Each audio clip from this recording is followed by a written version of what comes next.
All right, we're back. And there was a question that I think it was good for everybody to hear the answer to. And the question was, you know, what is this M again, and how does it relate to V? Well, what I want to do is, so you have to go back to what we started with at the beginning, where we had the first order circuit, and in this case it's the one with the capacitor, and we came up with the differential equation that defined the circuit, and then we showed you what the answer was, what the solution to that differential equation was. And it, you know, looked something like this with an integral in it. I'm not going to repeat the whole thing.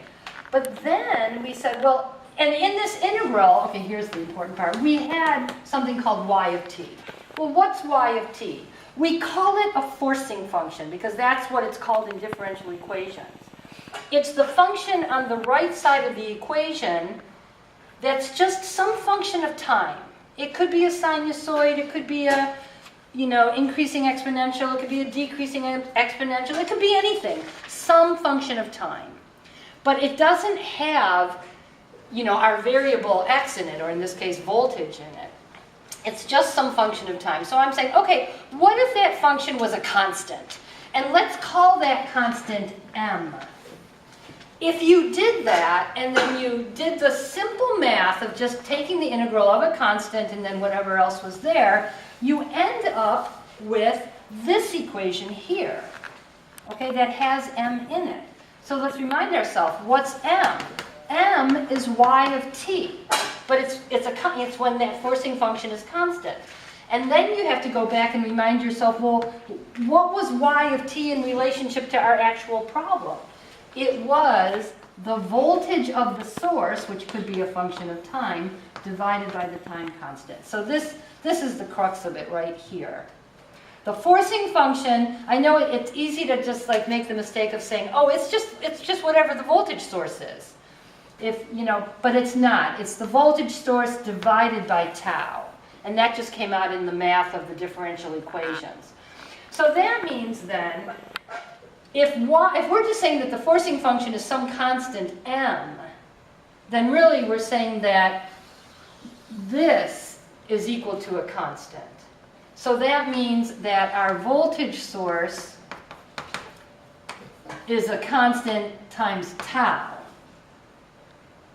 So this constant m times tau is actually Vs. And that's why we came up with the 4 here, because it really is.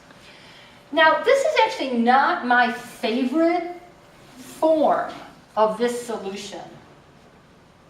Here's a better form. This m tau is the voltage source. You know, I'm not really, okay, I'm having a little bit of a problem justifying it right now, but I do, maybe after the next break I'll try to remember it. But that m tau is really the value of the circuit at t equals infinity. So I could call it x infinity, or sometimes you'll actually see it as x sub f. It's kind of like after a long time has gone by, it's basically the value of the voltage across that capacitor. So here's, actually I like the subscript infinity better. I'm going to use that. So I just replaced the m taus by the value of the circuit at x equals infinity.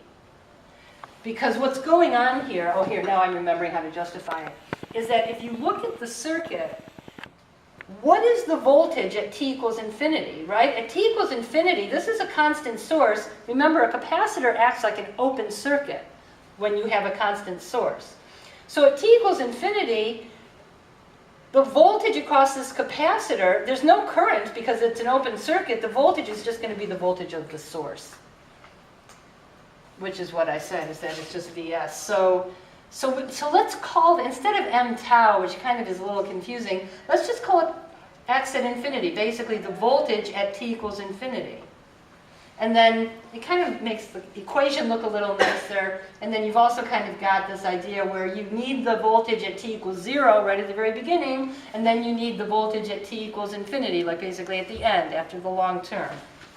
So this is actually a more, I think, useful and, I don't know, for me, helpful version of that equation.